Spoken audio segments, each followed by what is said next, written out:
आप देख रहे हैं नेटवर्क 33 राजकुमार के साथ। नेटवर्क 33 की आज की कहानी में आगे बढ़ने से पहले अगर आपने हमारा चैनल अभी तक सब्सक्राइब नहीं किया है तो कर ले और साथ ही बेल आइकन को भी जरूर दबाएं।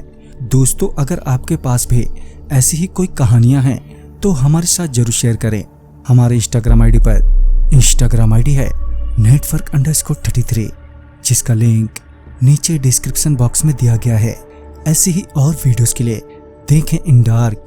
तो चलिए बढ़ते हैं आज की कहानी की ओर।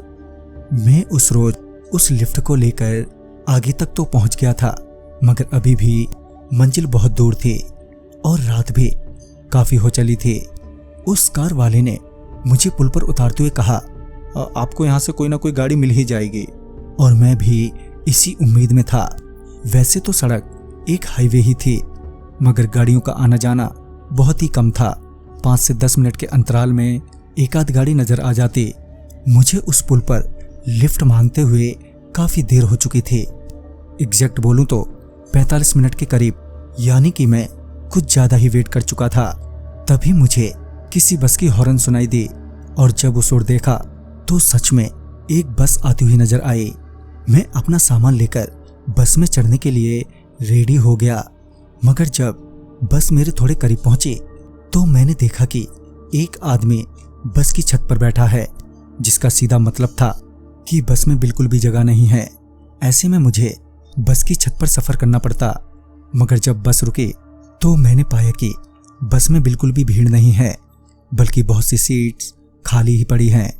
जब मैं बस में चढ़ा तो बस में बैठे सभी के सभी मुझे घूरने लगे, मानो उन्होंने कोई भूत देख लिया हो। सच में मुझे आज से पहले इतना अटेंशन मेरी माँ ने भी नहीं दिया था।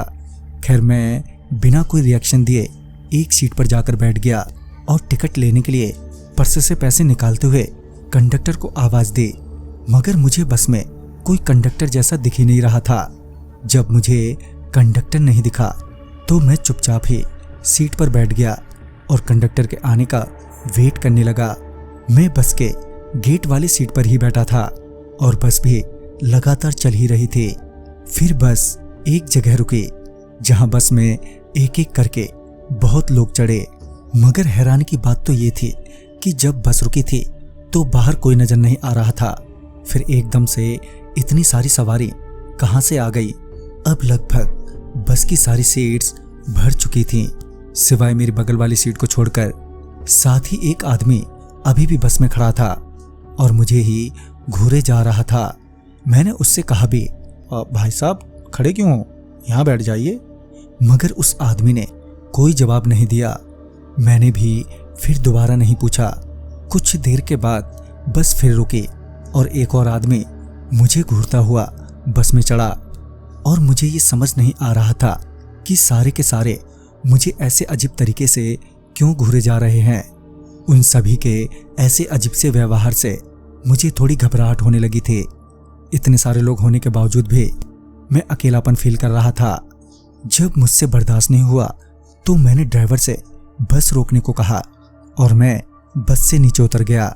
जहां मैं उतरा था वहां काफी अंधेरा था और बस के वहां से जाते ही वो अंधेरा गुप्त अंधेरे में बदल गया। मैं बस से उतरने के बाद यही सोच रहा था कि अब यहां से आगे कैसे जाऊंगा कि तभी मुझे जोर की आवाज सुनाई दी। मैं जब उस आवाज की तरफ गया तो देखा कि वही बस पलटी हुई थी। मैं लोगों की मदद के लिए पहुंचा तो पाया कि बस में कोई है ही नहीं और बस की भी हालत से ऐसा लग रहा था कि ये बस अभी नहीं बल्कि कई महीनों पहले यहाँ पर पलटी हो। मैं तो ये देखकर डर ही गया था। मैं अभी बस से कुछ दूर आया ही था कि मुझे लोगों की चीखने चिल्लाने की आवाजें आने लगी, मगर मेरे आसपास कोई भी नजर नहीं आ रहा था। वो आवाजें इतनी तेज थी कि मुझे अपने कानों पर हाथ रखने पड़े। मेरे पूरे बदन के रोंगटे खड़े हो चुके थे। मैं मन ही मन भगवान को याद कर रहा था। तभी एक गाड़ी आकर मेरे पास रुकी और वो गाड़ी वाला मुझे आवाज देते हुए बोला, भाई साहब आप इतनी रात गए यहाँ कैसे? कहीं जाना हो तो मैं आपको छोड़ देता हूँ। मैं बिना कुछ बोले ही अपना सामान लेकर उस गाड़ी में बैठ गया। फिर बातों बातों में उस गाड़ी वाले ने बताया कि उस बस का एक्सीडेंट कई महीने पहले हुआ था, जिसमें सभी लोग मारे गए थे। बस के मालिक ने भी उस बस को ज्यों का त्यों ही छोड़ दिया। यहाँ से गुजरने वाले लोगों को यहाँ पर उन्हीं लोगों के होने का एहसास होता है। इसके बाद जब मैंने अपनी सारी बात उस आदमी को बताई तो वो चौंक गया।